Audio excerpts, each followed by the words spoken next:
नमस्कार प्यारे मित्रों, आपके अपने YouTube चैनल प्रभाकर क्लासेस में आपका स्वागत है। मित्रों, जैसा कि हम लोग बोर्ड में अच्छे अंक प्राप्त करने के लिए जो मैंने एक साइंस और मैथ की जो पास्ट सीरीज चला रखी है, उस पास्ट सीरीज का मैथ का पहला वीडियो जो आज पर्सनली एक है, उसका पहला वीडियो आज अपलोड हो जाएगा। इसमें आपको विद नंबर कि कितने नंबर की प्रश्नावली है और ये किस प्रकार के क्वेश्चन इस प्रश्नावली से हमारे को देखने को मिल सकते हैं। तो मित्रों, 1.1 प्रश्नावली है, वो हमारे पास है 4 नंबर की। कितने अंक की है प्रश्नावली 1.1 और 1.2। ठीक है। पुरानी बुक की देखा जाए तो ये तो नई बुक की है, न्यू पैटर्न के आधार पर न्यू पैटर्न। और पुरानी बुक में देखा जाए तो पुरानी बुक में बेटा हमारे पास, जिसके पास पुरानी बुक है, उस पुरानी बुक की बेटा कौन कौन सी है, 1.2 और 1.3। पुरानी बुक में ये प्रश्नावली है और नई बुक में ये प्रश्नावली है। अब मित्रों, सर ये कितने नंबर की है, पहले तो इसका पैटर्न हमको पता होना चाहिए, उसी अनुसार अपन पढ़ाई करें। अपन को पैटर्न ही पता नहीं है और अपन जबरदस्ती लगे हुए हैं। हाँ, तो पैटर्न क्या है बेटा इसका, ये हमारे पास है ये हमारे पास जो दोनों प्रश्नावली है 1.1 और 1.2, ये है हमारे पास मित्रों 4 अंक की। कितने अंक की है, 4 अंक। अब सर 4 अंक का डिवाइड कैसा है, डिवाइडेशन कैसा है, क्या 4 अंक का एक ही प्रश्न आएगा इसमें से? तो बेटा इसका अंकों का डिवाइडेशन है हमारे पास 1, 1 और 2। यानी एक तो क्या आएगा, वस्तुनिष्ठ प्रश्न, वस्तुनिष्ठ प्रश्न आएगा बेटा एक। तो एक आएगा बेटा अति लघुत्रात्मक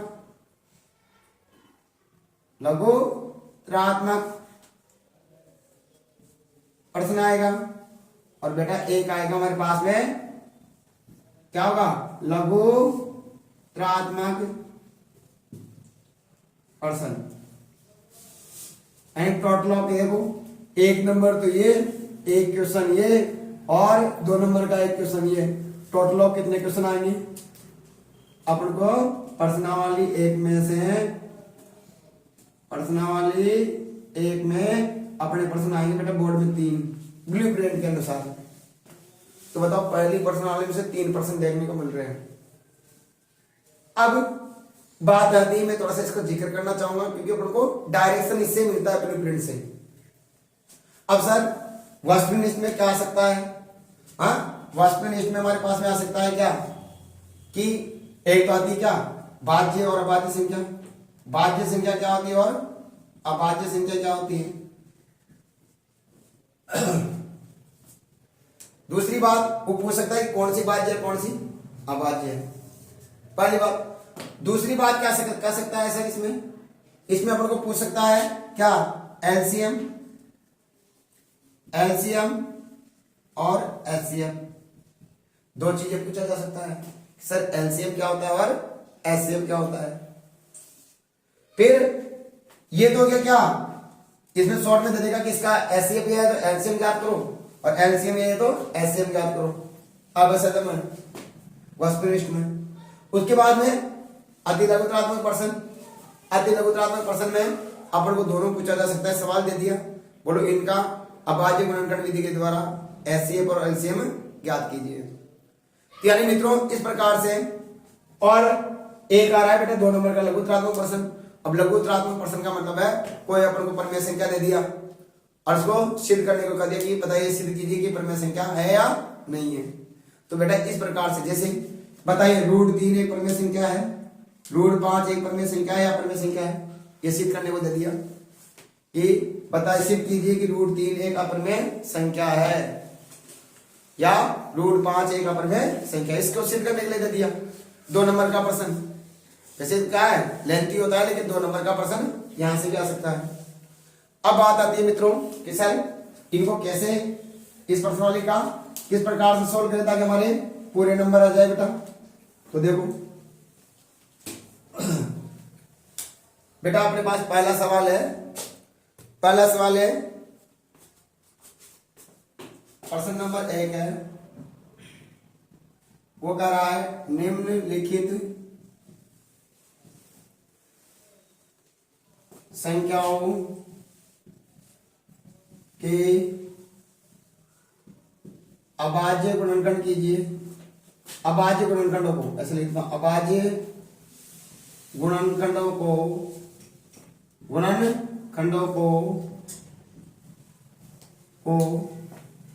उसके गुणनफल के रूप में लिखो, उसके गुणनफल के रूप में लिखो, गुणनफलों के रूप में लिखो। ये प्रश्न है बेटा, ये आ गया। अब वो 1 नंबर में पूछा जा सकता है इसका, बिल्कुल 1 नंबर का प्रश्न बन रहा है यहां से। ये देखो क्या कर रहे हो, अभाज्य गुणनखंडों को उसके गुणनफलों के रूप में। पहले तो 2 चीजें समझ में आनी चाहिए आपको, प्रश्न क्या करना चाह रहा है। अभाज्य गुणनखंड किसे कहेंगे, अभाज्य गुणनखंड किसे कहा जाएगा। तो देखो मैंने कोई संख्या ले ली जैसे 16 है ना, क्या 16, तो इस 16 में अभाज्य संख्या से भाग देकर इसको खंडित करना है। इस 16 में अभाज्य संख्या से भाग देकर इसको खंडित करना है, और जो अभाज्य संख्याएं प्राप्त होती भाग देने पर वही इसके क्या कहलाते हैं, अभाज्य गुणनखंड, यानी अभाज्य संख्या से भाग देकर खंडित करना। अब अभाज्य संख्या क्या होती है, ऐसी संख्या जिसमें एक और स्वयं का भाग जाता हो, वो अभाज्य संख्या कहलाती है, जो मैं पहले वीडियो में बता चुका हूं।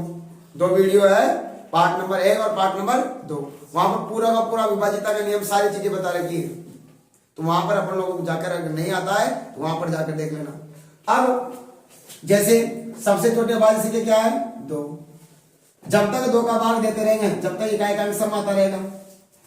फिर 2 के बाद किसका देंगे, 3 का, फिर 3 के बाद, फिर 5 के बाद, फिर 7 के बाद 11, और 11 के बाद 13, 13 के बाद 17, 17 के बाद 19, 19 के बाद 23, ऐसे ही बढ़ता रहेगा। तो यानी कि अगर जब तक 2 का भाग जाएगा जब तक 2 का देते रहेंगे, 2 का नहीं जाएगा तो 3 का, फिर 3 का नहीं जाएगा तो 5 का, फिर 5 का नहीं जाएगा तो 7 का, फिर 7 का नहीं जाएगा तो 11 का। और बेटा ये वीडियो ऐसी विभाजिता के नियमों की वीडियो मैंने 2 के जो 2 वीडियो है, मैथ कैलकुलेशन 1 और मैथ कैलकुलेशन 2, उसके अंदर डाल रखी है। अब आता है बेटा अपने पास में, जैसे कि पहला सवाल है हमारी बुक का, वो पहला सवाल दे रखा है 140, कितना दे रखा है, 140 है, कितना है बेटा, 140 है। अब 140 है ना, इसके अभाज्य गुणनखंड करना है और उसको गुणनफलों के रूप में लिखना है। तो देखो 140 क्या करना है, अभाज्य गुणनखंड, क्या करना है, अभाज्य गुणनखंड करना है। तो अभाज्य गुणनखंड विधि लगाएंगे, तो लगाओ अभाज्य गुणनखंड विधि, बताओ 140 मित्रों इकाई का क्या है, बताओ 0, बताओ समय विषम, समय इकाई का 0 है ना, सम संख्या किसे कहते हैं बेटा, जिसमें इकाई का 0, 2, 4, 6, 8 वह संख्या सम संख्या कहलाती है। इकाई का बताओ, इकाई का 0 है क्या वो समय क्या, और सम संख्या है तो 2 का भाग जाएगा, तो 2 का भाग दे दो। बताओ 2 सत्ते 14 और 0 की 0, भाग नहीं देना है तो ऐसे दे दिया करो, बोलो 2 सत्ते 14, घटाओ 0, नई संख्या होता है बेटा क्या 5, सॉरी 0, नई संख्या क्या होता है 0, भाग भी जा रहा है ना, तो भाग टूट के 0, 17 आ गए। बताओ फिर इकाई का क्या है, इकाई का क्या है 0 है, फिर सम आ गए ना, जब तक सम संख्या आएगी जब तक 2 का भाग देते रहेंगे, 2 का पीछा नहीं छोड़ना है। बोलो कितनी बार जाएगा, 35 बार है ना, नहीं कैसे सर, 70 में 2 का भाग दो बेटा, बोलो 2 दिया 6, घटाओ बेटाओ, 7 में 6 गए तो 1 उतारे, बोलो 2 पंजो 10, कितनी बार गया बेटा 35 बारी। बताओ इकाई का क्या आ गया 5। बताओ समय विषम, तो विषम में तो 2 का भाग नहीं जाएगा। अब जब 2 का नहीं जाएगा किसका देंगे बेटा 3 का, क्योंकि अभाज्य संख्या यही है ना, अभाज्य संख्या है बेटा ये। अब 2 का निजाय किसका देंगे, 3 का देंगे। अब 3 का भाग दे तो 3 की विभाज्यता का नियम क्या कहता है, अंकों को योग करने पर, अंकों का योग करने पर उनके योग में 3 का भाग चला जाए तो अंकों का योग करो, 5 और 3 8, कितना आ रहा है 3 + 5 कितना आ रहा है बेटा 8। क्या 8 में 3 का भाग जा रहा है क्या, नहीं जा रहा सर। देखो 3 दूनी पूरा पूरा नहीं जा रहा है ना बेटा, पूरा पूरा, इसलिए इसमें भी 3 का भाग नहीं जाएगा। अब 3 का नहीं जाएगा किसका देंगे 5। क्या 5 का भाग जाएगा, बिल्कुल जाएगा, अगर आपने विभाज्यता का नियम पढ़ रखा है तो। बताओ 5 का भाग देंगे कितनी बार, 7 बार, और 7 का भाग देंगे 1 बार। तो बताओ 140 के गुणनखंड क्या आ गए, क्या लिखेंगे 140 के अभाज्य गुणनखंड। अभाज्य गुणनखंड क्या होंगे मेरे मित्रों, क्या होंगे बेटा, देखो 2 × 2, 2 × 2 × 5 × 7, ये आ गया अभाज्य गुणनखंड। अब बताओ इतनी आसान से है, इसलिए बेटा आराम से मैथ में अच्छा नंबर लाना है तो आपको बिल्कुल आराम से इस चैनल पे बने रहना है और लगातार वीडियो देखते रहना। जैसे अपलोड हो वैसे ही देख लिया तो आपकी बेटा जो मैथ कमजोर है उस मैथ में अच्छे नंबर लाने का सुनहरा अवसर है आपके पास में। आगे बातें समझें, चलो एक और सवाल ले लेते हैं अपने पास में। एक और सवाल हमारे मैथ का 156, कितना है बेटा 156 है, 156। बताओ मेरा साथ दोगे ना, बताओ बेटा कौन सी विधि लगाओगे, अभाज्य गुणनखंड विधि, अभाज्य गुणनखंड विधि से विधि। और अभाज्य गुणनखंड विधि क्या कहती है, देखो बेटा 156। चलो मेरे मित्रों इकाई का अंक क्या है 6, समय विषम, ये रहा 6 क्या है समय ना, तो बेटा समय किसका भाग जाएगा 2 का भाग दो बेटा 156 में। बताओ कितने आएंगे, 2 सत्ते 1 बच गया ना, उतारे 6, 2 अट्टे 16, घटाया 0। बताओ कितनी बार भाग गया 78 बार। फिर इकाई का अंक समय, फिर 2 का भाग देंगे, वापिस दे दो 78 में 2 का भाग दो बेटा, बोलो 2 दिया 6, 1 बच गया उतारे 8, 2 नाम 18, कितनी बार गया 39। फिर 2 का, अब 2 का भाग जाएगा क्या, इकाई का अंक क्या आ गया 9। विषम में ना, विषम में तो 2 का भाग नहीं जाएगा, अब 2 का नहीं जाएगा तो 3 का नियम 9 3 12, 3 के पहाड़ी मारे के 12, हाँ 3 के पहाड़ी मारे बेटे 12, 3 1 3, 3 2 6, 3 3 या 9 आ रहे ना, और 3 और जाओ 12, इसका मतलब आ रहे हैं 12, इसका मतलब इसमें 3 का भाग जाएगा। तो देखो 3 1 जा 3, 3 3 जा 9 और 13 1 जा 13। बताओ क्या आगे 156 के अभाज्य गुणनखंड क्या होंगे, बताओ अभाज्य गुणनखंड क्या है मेरे मित्रों, गुणनखंड क्या होगा बेटा, कितना हुआ बोलो 2 × 2 × 3 और × 13, ये अभाज्य गुणनखंड हो गए। क्या बात समझ में आ गई, आई बात और थोड़ी समझ में। चलो एक और बड़ा सवाल लेते हैं सर, जैसे कि 7 4 2 9, 7 4 2 9। चलो एक बड़ा सारा सवाल देखते हैं, देखो अब बेटा जैसे 7 4 2 9, चलो इसका करना है अभाज्य गुणनखंड। क्या करना है बेटा अभाज्य गुणनखंड। अब अभाज्य गुणनखंड करेंगे ना, चलो बोलो पहले बात देखो, इकाई का अंक क्या है, क्या है 9, विषम है 2 का भाग, बताओ 2 का निजाय किसका देंगे 3 का, अंकों को जोड़ो 7 + 4 कितना हो गया 11, 11 और 2 13, और 13 और 9 22, 7 और 4 11, 11 और 2 13, 13 और 9 22, 22 में तो 3 का भाग भी नहीं जाता सर, तो इसमें भी 3 का भाग नहीं जाएगा।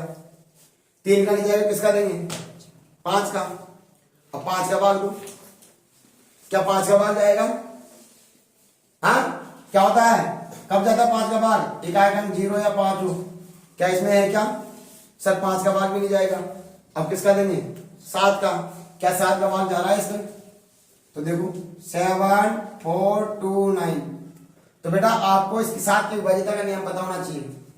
7 की विभाज्यता का नियम पता होना चाहिए। तो क्या इसका सीट नंबर होता है? सीट नंबर होता है कितना बेटा? 7 का कितना होता है? 5। कितना होता है? 5। तो बताओ इकाई अंक को 5 से गुणा करो। इकाई अंक को 5 से गुणा करो। बताओ 9 पंजो 45, जोड़ो 45, कितना आ जाएगा? 5 और 2 7, 4 4 8 7। फिर इकाई अंक को किससे गुणा करो? 5 से।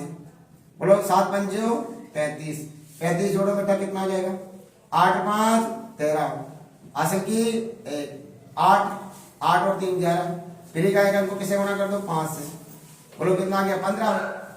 5 1 6, क्या 26 में 7 का भाग जा रहा है? तो सर इसमें भी 7 का भाग नहीं जाएगा। अब 7 का नहीं जाएगा, किसका जाएगा? 11 का। किसका जाएगा? 11 का। और 11 की विभाज्यता का नियम पता होना चाहिए। सम स्थानों का माइनस विषम स्थानों का योग करो। 1 2 3 4। बताओ एक विषम स्थान पे 1 आ रहा है और 4 आ रहे हैं। तो बताओ 4 और 9 कितने हो बेटा? 13। और बेटा 7 और 2 9। बताओ कितना बचा? 4। क्या 4 में 11 का भाग जा रहा है क्या? नहीं जा रहा है ना, तो इसमें 11 का भाग भी नहीं जाएगा। अब क्या 11 का नहीं जाएगा, किसका जाएगा? 13 का। किसका जाएगा? 13 का। अब 13 का सीट नंबर क्या होता है? 13 का सीट नंबर 13 13 13 दूनी 26, 33 39, 33 या 39। तो बताओ इसको क्या लिख सकते हैं? 10 इंटू 1 प्लस 3, 10 इंटू 2 प्लस 6 और 10 इंटू 4 प्लस माइनस 1। तो बताओ सबसे छोटी संख्या क्या आ रही है? 1।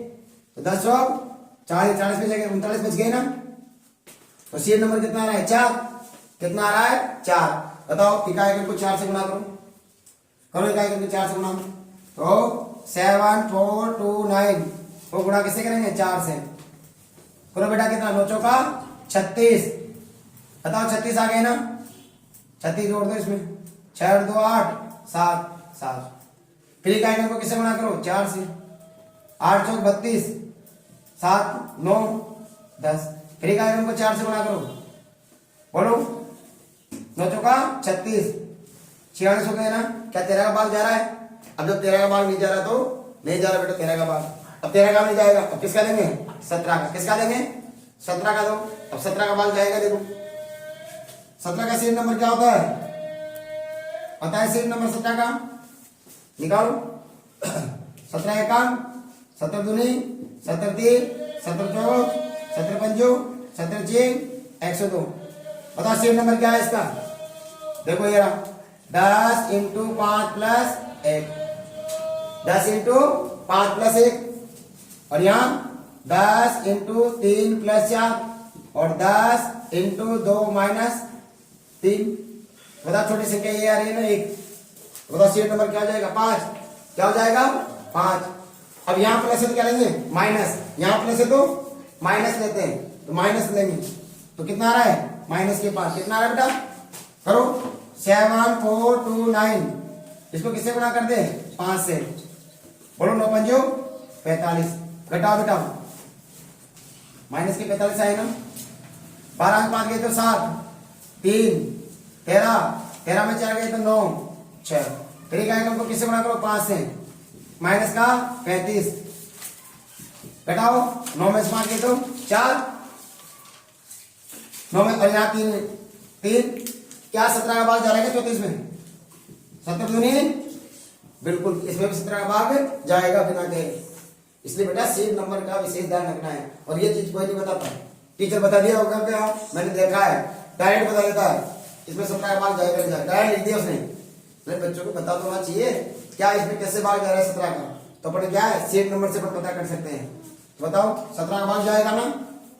बोलो 17 17 चौक 68 बच गया कितना? 6 62 हो गए है ना। बोलो कितना? 17 17 दूनी 17 51 51 और 62 में से 51 गया कितना हो गया? 1 7 7 119, 17 का गया है ना। अब आ जाओ बेटा, देखो दोबारा देखो 17 का भाग 7 4 2 9 17 है ना। 17 1 17 34 37 51 37 17 68, 14 में से 8 गए तो 6 उतारे दो, 17 में 37 37 51 बच गया कितना? 1 1 उतारे 9 है ना। 17 17 17 119 119, अच्छा यहाँ जा रहा था, ठीक है।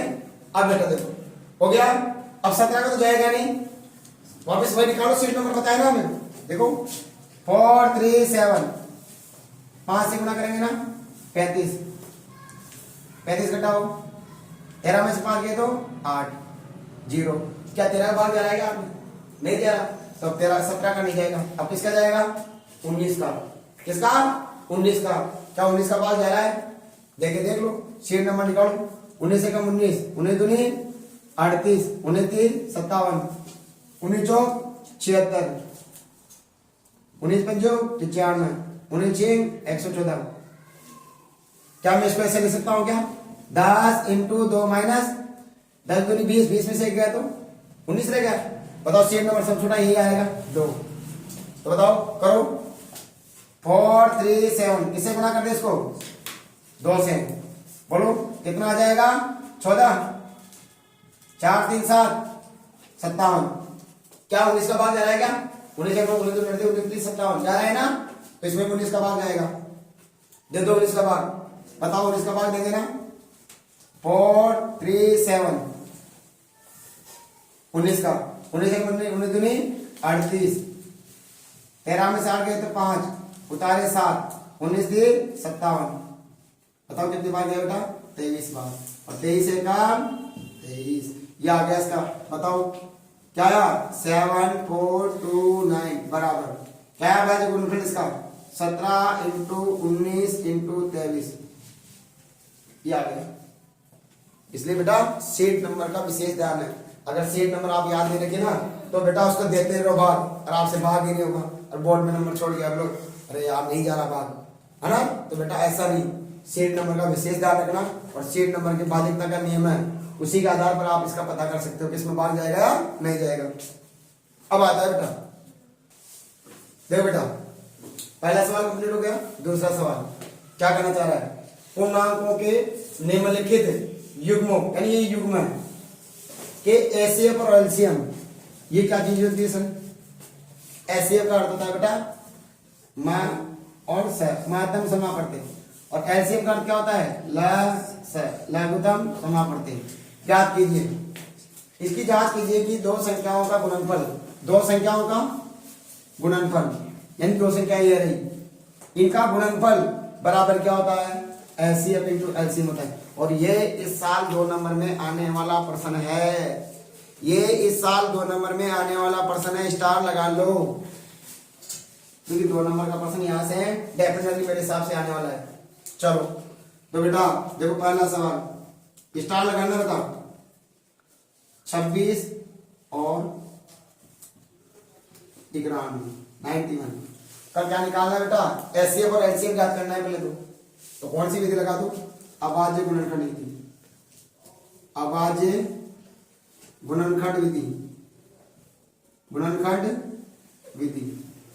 चलो लगाया जाए तो बेटा लगाओ। 26 का अभाज्य गुणनखंड करो और 91 का अभाज्य गुणनखंड करो। 26 का बोले जाएगा क्या है? 6। समय विषय बेटा, समय ना किसका भाग जाएगा? 2 का। किसका भाग जाएगा मेरे लाडलो? 2 का। देखो कितनी बार जाएगा? 13 बार, और 13 एका 13। ऐसे बेटा इसका दीजिए, इकाई क्रम क्या है? 1। विषम है ना, 2 का भाग नहीं जाएगा, किसका जाएगा? 3 का। अंकों को जोड़ो, 9 प्लस 1 कितना हो गया? 10। 10 में 3 का भाग जा रहा है क्या? नहीं, तो 3 का भी नहीं जाएगा। 3 के बाद किसका जाता है? 5। 5 के बाद 7, 7 के बाद 11, 11 के बाद अभाज्य संख्या यही होती है, तो 3 का नहीं जा रहा, 5 का भी नहीं जाएगा, 0 या 5 नहीं है। 7 का किसका देंगे अब? 7 का।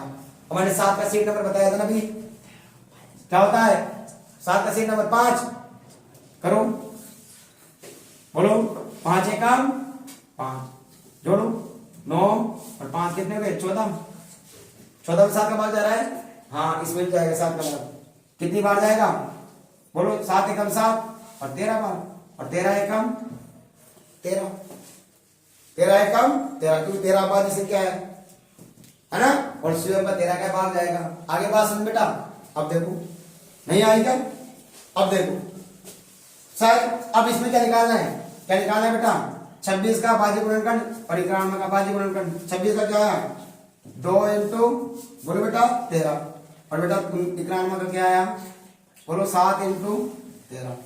क्या निकालना है 26 व 91 का एचसीएफ क्या आएगा बेटा, बोलो क्या कम मिल रहा है, एचसीएफ मिलता है बेटा कॉमन है ना, सभी अभाज्य गुणनखंड को देखना है क्या कॉमन आ रही है कोई संख्या, और जो कॉमन आती है ना उसमें से एक लेते हैं, जो जोड़ा बनते हैं ना पैर, उस पैर में से एक लिया जाता है, बताओ इसमें से एक लेंगे तो क्या आ रहा है 13, तो एचसीएफ क्या आ गया 13 आ गया।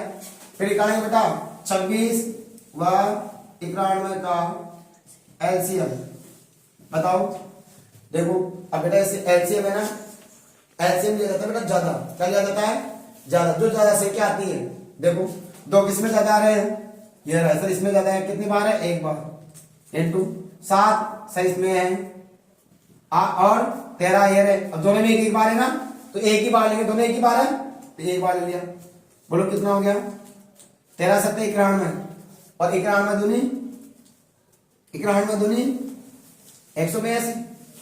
91 दूनी कितना हो गया 182 आ गए, ये हमारे पास क्या आ गया बेटा एलसीएम आ गया। आगे बात अब सिद्ध करना है, जांच करना है, देखो जांच कीजिए, क्या लिखेंगे जांच, क्या करना है बेटा जांच करने पर, जांच करो बेटा वो क्या आएगा बोलो 2 संख्याओं का गुणनफल, 2 संख्याओं का गुणनफल बराबर क्या होता है, बराबर बोलो बेटा क्या होगा एलसीएम इंटू एलसीएम। चलो कीजिए बेटा, 2 संख्याएं कौन कौन सी है 26 और 91, तो 26 इंटू 91 बराबर 13 इंटू 182, चलो करो गुणा, करें गुणा, देखो करें 91 को किससे गुणा करना है 26 से, बोलो क्या हो जाएगा 6 एकम 6, 6 नाम 54, 2 एकम 2, 2 नाम 18, 6 6 8 5 13 1, कितना आ गया 2 3 6 और 6, ऐसे ही इधर लिख दो बिल्कुल वही आएगा, 13 दूनी 26, 2 13 104, 104 2 106 10, 13 एकम 13 10 23, क्या बात सकते हैं क्या, हाँ एलएचएस बराबर RHS, RHS left hand side और राइट हैंड साइड, और ये हमारा क्या हो गया एंस प्रूफ हो गया। तो बेटा इस प्रकार क्या है 2 नंबर का क्वेश्चन नहीं बन सकता, बिल्कुल ऑफकोर्स बन सकता है बोर्ड की दृष्टि से, तो मेरे हिसाब में तो ये प्रश्न इतना इंपॉर्टेंट है क्योंकि बेटा यही प्रश्न आने वाला है, ये मान लो इन तीनों प्रश्नों को अच्छी तरह से निकाल लो तो आपके 2 नंबर आपके अकाउंट में आ गए। अब आता है बेटा, अब बेटा देखो दूसरा क्वेश्चन है, क्वेश्चन नंबर 2 510 और 92, एक बार मैं मार्कर ले लेता हूं बेटा, देखो 500 कौन सी विधि लगाएंगे बेटा अभाज्य गुणनखंड, अभाज्य गुणनखंड विधि लगाएंगे ना, चलो लगाओ, देखो पहले क्या करेंगे 510 और 92, चलो बताओ क्या आएगा, एक आएगा देखो क्या है 0, समय ना किसका भाग जाएगा 2 का, बताओ 2 510 में किसका भाग देंगे बेटा 2 का, 2 दूनी 4 बच गया 1 उतारे 1, 2 पंजो 1 उतारे 0, 2 पंजो जा रहा है क्या कितनी बार 255, फिर इकाई का अंक क्या गया बताओ बेटा 5। विषम है ना, 2 का भाग नहीं जाएगा, किसका जाएगा 3 का। अंकों को जोड़ो 5 5 10 और 2 12, 12 में 3 का भाग जा रहा है ना तो इसमें भी जाएगा। ऐड दे दूं 3 8 24, 1 बच गया, 3 5 15। फिर इकाई का अंक क्या गया 5। विषम है, अब 3 देखो अंकों को जोड़ो, 3 का जाएगा क्या 8 5 13, 13 में 3 का भाग जा रहा है नहीं जा रहा है ना तो किसका जाएगा। अब 3 का नहीं जाएगा, किसका देंगे 5 का। इकाई का 5 और 0 तो 5 का जाएगा। 5 एकम 5, 1 कितना बच गया 3, 5 सत्ते 35 और 17 एकम 17। ऐसे इसमें दो बेटा। इकाई का समय 2 का जाएगा, 2 चौक 8, 1 बच गया, 2 3 12। फिर 2 का भाग दो बेटा, 2 दूनी 4, 2 तिया 6 और 23 एकम 23। क्या बात समझ में आ गई। अब बेटा देखो क्योंकि 23 अभाज्य संख्या है ना इसलिए। चलो बताओ उत्तर की जांच कर ले। मतलब एचसीएफ और एलसीएम निकालना है ना, निकालो। एचसीएफ 510 का अभाज्य गुणनफल लिखो बोले तो 2 इंटू 3 इंटू 5 इंटू 17। और बेटा 92 का निकालो 2 इंटू 2 इंटू 23। बोलो क्या कॉमन आ रहा है 2 और 3 इधर नहीं है और कुछ नहीं आ रहा। इसका मतलब 510 और 92 का एचसीएफ क्या आ गया। बोलो बेटा क्या आ गया 2। अब बताओ एलसीएम निकाले 510 और 92 का एलसीएम बराबर क्या आ जाएगा। देखो सबसे ज्यादा संख्या सर 2 इसमें 2 बारी है, लिख दो इनटू और क्या है सर 3 ये रही इनटू और बेटा बताओ 5 इसमें है ना, इसका मतलब 5 भी ज्यादा है और 17 भी ज्यादा है और 23 भी ज्यादा है। करे गुणा कितना आएगा मेरे जैसे करोगे क्या 2 दूनी 4, 4 5 20, 20 दिया 60, 60 सत्ते 420 है ना। और 2 दूनी 4, 4 5 20, 20 दिया 60 और 60 17 चेन 102 है ना। इनटू किसे गुणा कर दे 23 से। बताओ 23 दूनी 46 और 23 से कम 23 और 0 की 0 कितना आ गया बोलो 23 460 ये आ गया। अब बेटा देखो आगे बात समझ में। अब बेटा उत्तर की जांच क्या करेंगे है ना, जांच करेंगे बेटा। यानी जांच करने पर करो बेटा उत्तर की जांच। बताओ क्या आएगा, करे जांच। चलो क्या होता है बोलो 2 संख्याओं का गुणनफल बराबर क्या होता है बेटा। बोलो क्या होता है बेटा एचसीएफ इंटू एलसीएम। बताओ करो गुणा। 2 संख्याएं कौन कौन सी है 510 और इंटू 92 बराबर एचसीएफ इंटू एलसीएम। एचसीएफ कितना आया 2, एलसीएम कितना आया ये है बेटा। तो बताओ कितना आ रहा है, बताओ क्या आ रहा है बेटा 2 3। एचसीएफ कितना है 2, तो एचसीएफ में नीचे एचसीएफ लिखो बेटा पहले 2 इंटू एलसीएम कितना आया बोलो 23 460। ठीक है यस करो मल्टीप्लाई करे 0 का 92 का 92 92 92 जा 92 बच गया 9। 5 से गुणा कर दो 5 दूनी 10, 5 9 45 1 46 9 जोड़ो 9 कितना हो जाएगा 4 6 9 4 6 9 2 0 बराबर। इधर का कर लो बहुत आसान सा तरीका है करें। चलो 0 2 6 12 2 4 8 1 9 2 3 6 2 दूनी 4। देखो सेम आ गए क्या, तो क्या हो जाएगा LHS बराबर RHS। और ये क्या हो गया बेटा एंस प्रूफ। बताओ इतने से आसान सा मेथड है और कहते सर मैथ कठिन है। कठिन नहीं है, अपन लोग बना देते हैं कठिन। इसलिए बेटा अब आपको ये सवाल मैं आपको देके जा रहा हूं और इसको आप घर जाके आराम से सोल्व करेंगे और इसका कमेंट्स जो आंसर आ रहा है वो भी लिखेंगे और सर क्या है हैंड प्रूफ आया या नहीं आया ये भी अपन को लिख के जवाब देना है। अगर देख रहे हो बेटा, यदि वीडियो अच्छी लग रही हो तो प्लीज एक लाइक करना और शेयर और सब्सक्राइब जरूर कर देना। अब आगे की बात आती है बेटा। अब बेटा तीसरा क्वेश्चन है हमारे पास, जैसे अभाज्य गुणनखंड विधि। कितनी देर में आपको अभाज्य गुणनखंड विधि बता रहा था। विधि द्वारा निम्नलिखित पूर्णांकों के एचसीएफ क्या क्या करना है, एचसीएफ और एलसीएम। तो कौन सी विधि, अभाज्य गुणनखंड विधि। बताओ कौन सी विधि लगा रहे हो, अभाज्य गुणनखंड विधि है ना बेटा, विधि से। अब बताओ ये लो, बताओ 12 अभाज्य गुणनखंड में क्या करते हैं अलग अलग, 12, 15 और 21। बताओ किसका भाग जाएगा, इसमें किसका जाएगा, इसमें किसका जाएगा। बताओ कहेगा क्या है 2, समय ना किसका जाएगा 2 का, 2 चिन्ह, फिर 2 तिया और 3 का 3।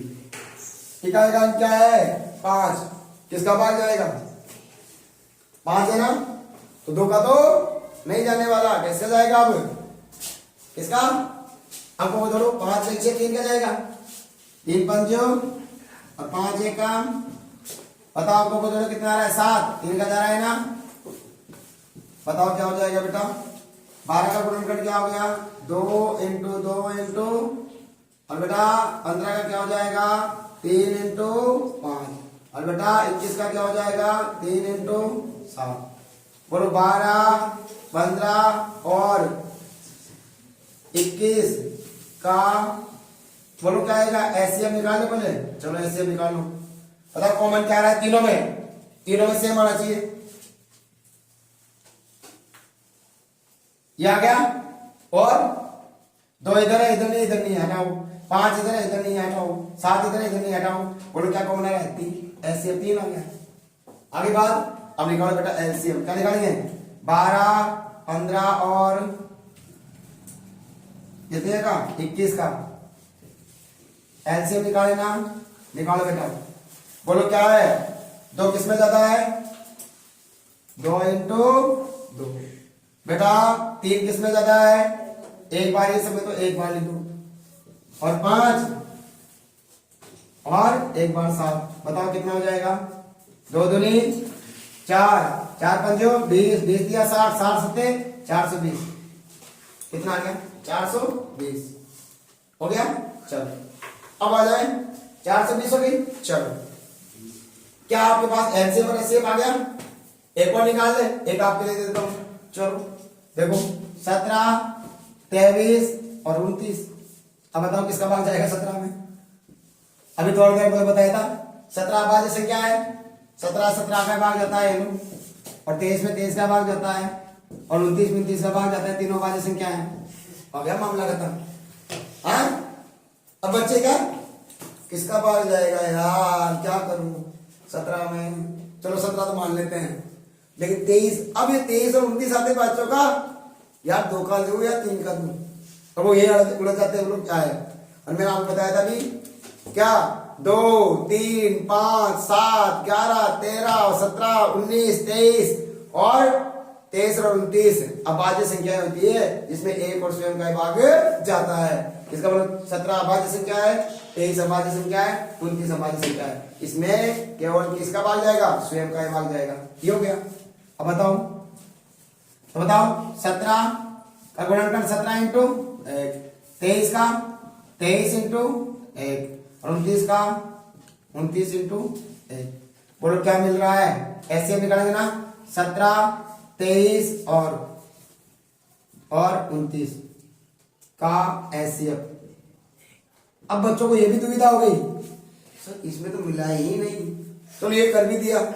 अब कर भी दिया, बताओ इसमें क्या है, वो सोचते यार तो काय मिल रही है, बताओ एचसीएफ कड़ी से निकाला, एचसीएफ कहां से निकाले, तो बताओ मिल रही है। तो अब वो समझ में आ गया यार क्या करें, ये अपना सवाल ही गलत है, बस ये छोड़ देते हो। जबकि बोलो कुछ नहीं मिल रहा, क्या मिल रहा है? एक। जब कोई भी संख्या नहीं मिले तो उसका कितना रहता है? सिर्फ एक। एक आ गया। अब निकालो एलसीएम। क्या निकालेंगे? 17, 23 और 29 का एलसीएम।